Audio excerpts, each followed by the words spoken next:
Hello, this is Alex from PHP Academy, and this is a video tutorial created for the New Boston. Now, in this tutorial I'm going to be talking about timestamps in PHP. Now, timestamps are a widely used standard that has been utilized by PHP in order to keep track of the current time, the current date, and in fact we have functions that can retrieve, say, a date in a week or so, or a week ago, just things like that. Now, a timestamp is a numerical value of the amount of seconds, so it's an integer value, of the amount of seconds from the 1st of January 1970. So for an example, let's just echo out time. We're going to echo out time, and this is a function that returns the current Unix timestamp. So let's come into our page here and refresh, and we can see that we're given a large integer value. Now this value here that you see is in fact the amount of seconds from the 1st of January 1970. Now if you watch carefully, at the end here we've got 75. Let's refresh the page and see what changes. And you can see it's changed to 90.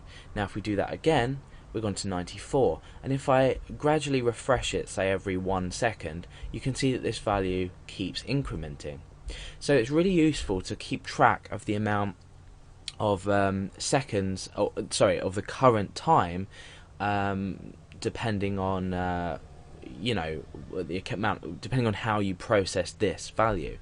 At the moment, if I was to say I uploaded a file, or I processed a comment, or I just did anything on a web page that would require me, or the functionality would be there to tell me when I did it. For example, let's say I did post a comment, I might want to create my website to show when the comment was posted. Now if you were showing your users this value, they wouldn't really make much sense of it. I could say, for example,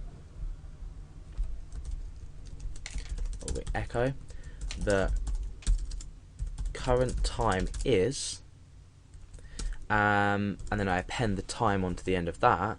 If I refresh, this is really it's not user friendly at all, because what we're doing is we are showing the time in terms of from a certain date within seconds, but we're not actually displaying in a human readable form. So how can we change this? Well, let's just get rid of that for now. And let's go up here and create a variable called time and give it the current timestamp. Now down here, what we can actually do is we can create a new variable called actual time, and we can process this using the date function. Now the date function works with times as well, and it takes 2 arguments. The first argument is how you want it to be displayed. That will go in here, and we have keys of different things to use this. And then the second argument is is a timestamp. So I'm going to type in time, which is obviously our current timestamp here. So I'm using this date function to process our timestamp and show it correctly. So obviously after this, we're going to show the actual date, so we can append that on there. Now at the moment nothing is going to happen. If we refresh, you can see that it's blank, because we've taken the timestamp but we haven't actually processed it in a way. Now the most common way would be to do H, a small I, and a capital S. This is just the way I always do it. I prefer. Now this is the hours, this is the minute, and this is the seconds. So we can put a colon in between each one. Let's refresh, and you can see that what's happened. Oh no, what's happened?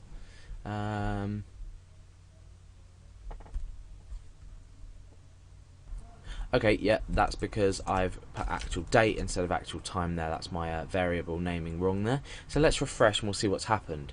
Oh, we've got ST there. Oh, that's a small s.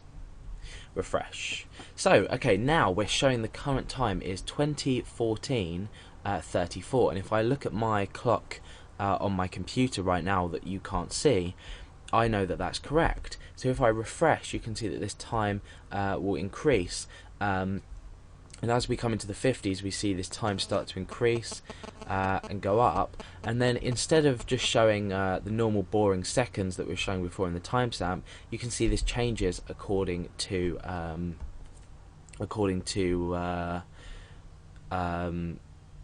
the timestamp that's dynamically updating, because the seconds are increasing. So we can format this in any way you like. If you go over to the PHP manual and search for the function date, you'll be shown lots of examples of how to format this. Now what we can also do in here is we can include the date itself. So you can do something like a capital D, so we could say D MY. So this is going to show the date, the month and the year, because obviously using a timestamp we can work out what the day is, the month and the year as well. So if I refresh that, you can see it's coming up with Friday, April 2011.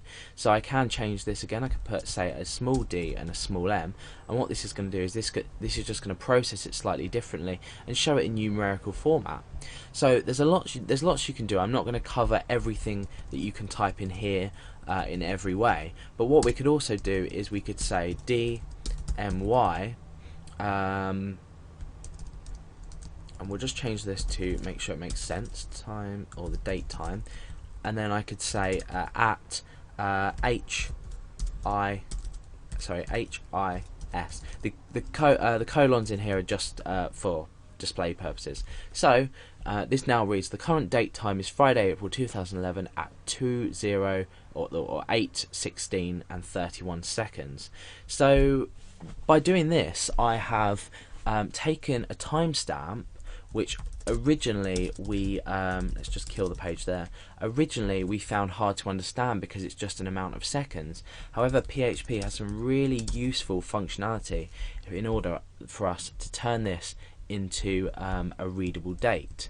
So that's basically what a timestamp is. That's how you use it in PHP. And like I said, if you go over to the PHP manual and search for the date function, you'll have a lot more options there that you can format the date and time in.